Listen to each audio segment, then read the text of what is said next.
नमस्कार मुलांनो, तुमच्या आवडत्या संजय सरांच्या गोष्टींच्या शाळेत मनपूर्वक स्वागत. आज आपण ऐकणार आहोत एक सुंदर प्रेरणादायी गोष्ट. ही गोष्ट तुम्हाला विचार करायला लावेल. आणि हो मुलांनो, तुमच्या मनात सत्य, प्रामाणिकपणा आणि जबाबदारीची बीजं रुजवेल याची मला खात्री आहे. चला तर मग कान देऊन ऐका एक छोटीशी गोष्ट. गोष्टीचं नाव आहे सत्याची घंटा. एका गावात एक छोटीशी शाळा होती. त्या शाळेच्या प्रवेशद्वाराजवळ मुख्याध्यापकाने एक मोठी पितळी घंटा टांगली होती. शालेय परिपाठाच्या वेळी मुख्याध्यापकाने सर्व विद्यार्थ्यांना सांगितले, मुलांनो, ही घंटा जो विद्यार्थी चूक मान्य करून सत्य सांगेल त्याच विद्यार्थ्याने ही घंटा वाजवायची आहे बरं का.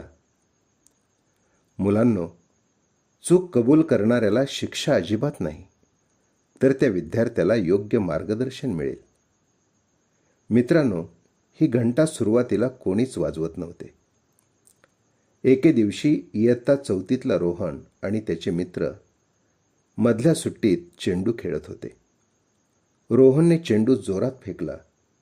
चेंडू वर्गाच्या खिडकीला लागून खिडकीची काच फुटली. मित्र म्हणाले, चल पटकन निघून जाऊ, कोणालाच काही कळणार नाही. सारे मित्र निघून गेले. रोहनच्या मनात भीती होती, पण मुख्याध्यापकाचे शब्द त्याला आठवले. तो शांतपणे शाळेच्या प्रवेशद्वाराकडे गेला. बाहेर टांगलेली घंटा टनटन टनटन वाजवली. सर्व शिक्षक, विद्यार्थी बाहेर आले. तेव्हा रोहन टांगलेल्या घंटीच्या जवळ खाली मान घालून उभा होता.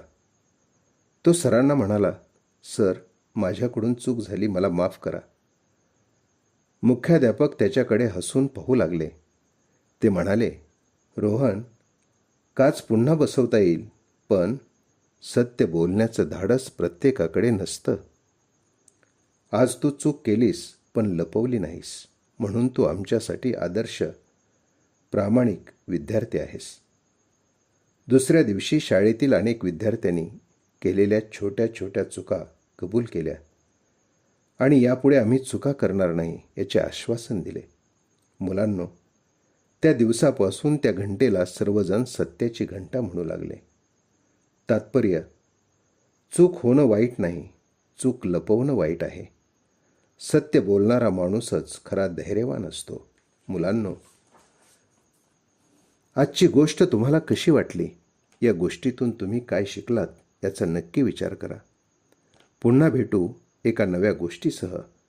तोपर्यंत आनंदी रहा आणि हो, रोज नवीन काहीतरी शिकत रहा. धन्यवाद.